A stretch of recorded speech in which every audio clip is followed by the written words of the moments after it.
Tom Franks, pastor of Crossover Church, and this gymnasium, this is National Fitness and Racket Club here in Klamath Falls, and this is our church home.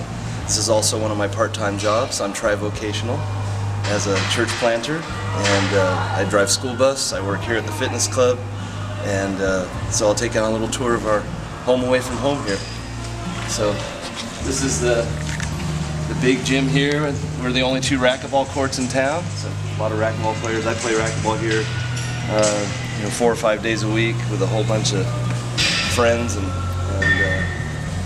all of them, most of them are unbelievers, and I'd say half of our church family belongs to the fitness club. They've come to our church because of the relationships that we have here at the fitness club. Once you step here, there's a little lip, and this is Crossover Church. This is the club's aerobics room, and this is the place where the Lord has provided for us to meet every Sunday morning. And this is our screen for our music and our projector for our music. Our new worship leader has brought a new flavor to our church family. They were stuck with me before leading worship, but now they have a really good worship leader. So after my wife and I got married, I was a youth pastor in California for 13 years, and then in 1992 took my first senior pastorate at a conservative Baptist church in Colorado Springs.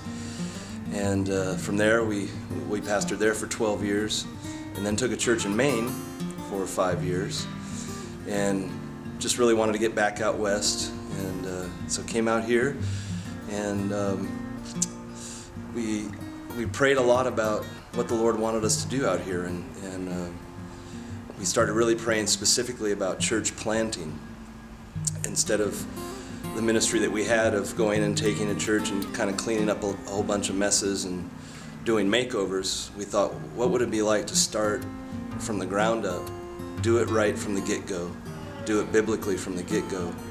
So we started praying really specifically about church planting, and we were living here in the Klamath Falls area. And we prayed so specifically about if the Lord wanted us to start a church here in Klamath. We were doing our research with other denominations and associations of churches with their church planting people, asking the Lord what He wanted. We got rejected all over the place because of our age, because we didn't have any church planting experience. And so we prayed really specifically about, Lord, if you want us to start a church here in Klamath Falls, basically have somebody come up and say to us, you need to start a church here in Klamath Falls. And so the owner of the fitness club here came to Christ, and the manager of the fitness club here came to Christ. I got to baptize both of them in a backyard swimming pool.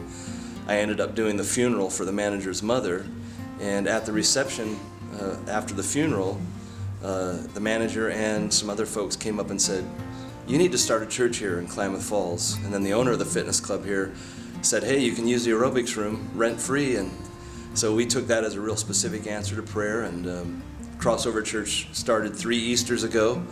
And we launched on Easter Sunday, and we just celebrated our 3rd anniversary. And it has been the greatest adventure, the funnest ride that we've ever had in ministry.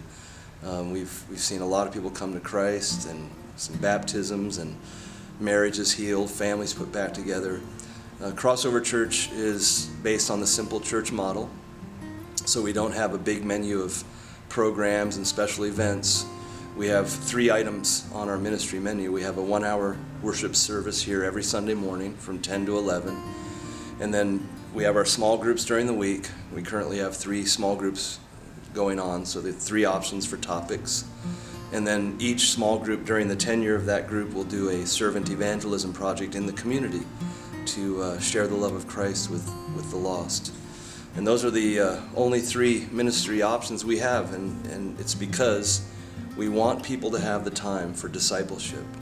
And so a big emphasis here at Crossover Church is personal devotions, and then if you're married, to have devotions each day with your spouse. And if you have children or grandchildren, to gather them around each day and have family devotions, a time in the Word and a time for prayer. And we believe that a simple menu, so that they're not overwhelmed with options, gives them the time to do what we consider to be the best There's a lot of good things that can take the place of the best, but what we think is the best for discipleship is time in the Word times time. The mathematical formula we talk about a lot here at Crossover Church. Another emphasis we have here at Crossover Church is the discipleship of men. And so from day one here at Crossover Church, we began what we call our men's leadership training group. And we meet every Sunday morning at 8:30 before church, and we spend an hour together as men discussing leadership principles. What does the Bible say about how a church is supposed to be run? What are elders? What are deacons? What is the man's role in the church?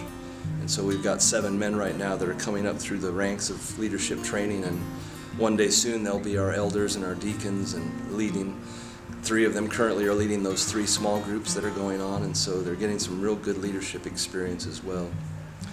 So that's how Crossover Church came to fruition. The Lord has blessed us mightily and provided all of our needs, and my wife and I have some good jobs and a good place to live, and we're just loving life and loving ministry. What we've been praying for lately, and I'd like everybody to pray about, is we have a group of men in our church that I suppose like any church, they're kind of on the fringe, and they're starting to catch the vision of what it means to be a man of God and the role of male leadership.